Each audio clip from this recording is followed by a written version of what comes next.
युद्ध हे कारण नाही, तर त्यांना मिळालेलं फक्त एक निमित्त आहे.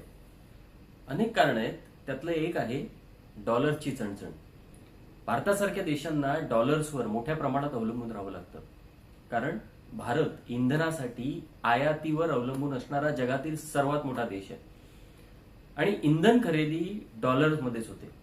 शिवाय इतरही खरेदी आहेच. म्हणूनच मोदींनी इंधन कमी वापरा, परदेश प्रवास टाळा, खाद्यतेल कमी वापरा, सोनं खरेदी टाळा, हे जे लोकासांगे रूपी उपाय सुचवले त्याला कारण आहे डॉलर्स वाचवणं.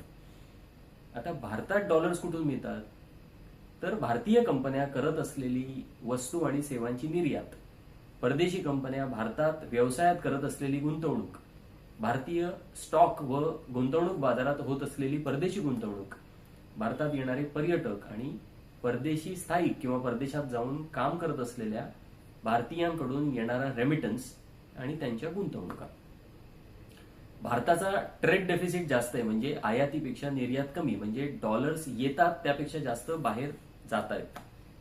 पर्यटनाच्या बाबतीतही तीच गत आहे, येणारे कमी, बाहेर जाणारे जास्त. त्यामुळे ही तूट इतर मार्गांनी भरून काढली जात होती.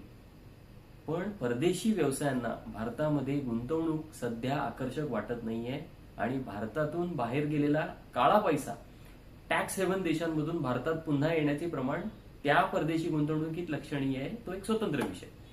आता यामागे विविध कारण आहेत. कारण भारतात नसलेली मागणी, भारतातील व्यवसायांना पोषक नसलेले वातावरण, अशांतता आणि निवडक व्यावसायिकांसाठी आखली जाणारी धोरणे वगैरे.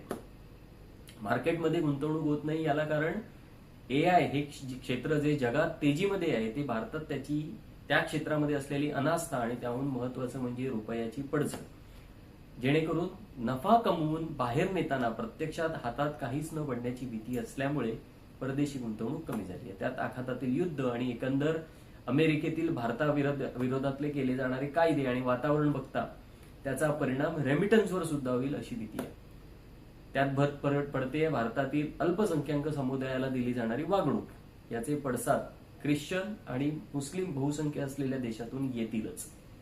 मग डॉलर्स येणार कुठून? यासाठी आता सरकार स्कीम आणते. परदेशातील भारतीयांनी इथे गुंतवणूक करावी आणि रुपया जर घटला तर ते सरकारकडून हेज केले जाईल, म्हणजे तो धोका सरकार उचलणार.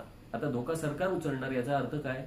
तर जर रुपया घसरला तर त्यांच्या परताव्यावर परिणाम होऊ दिला जाणार नाही, म्हणजे ते नुकसान इतर गुंतवणूकदार म्हणजे इतर भारतीय म्हणजे आपण सांभाळून घेऊ.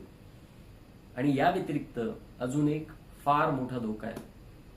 भारतात परदेशी कंपन्यांनी इंधन, डेटा, खनिजे, बँकिंग यासारख्या जीवनावश्यक क्षेत्रात गुंतवणूक करण्यासाठी सर्व प्रकारचे कायदे, नियम शिथिल करून दिले जातील किंवा त्यांना जणू वसाहत बनवण्यासाठी आमंत्रण दिलं जाईल. कामगार कायद्यातील बदल असो किंवा अणुऊर्जा क्षेत्रातील बदल, हे सर्व बदल हा त्याचाच एक भाग आहे. देशासमोर फार मोठा धोका आहे आणि हे व्हावं यासाठी त्यांची सत्ता घट्ट असणं, त्यांना विरोध नसणं, हे पश्चिमेकडील देश विशेषतः अमेरिका आणि इस्रायलच्या फायद्याचं आहे. विचार करा.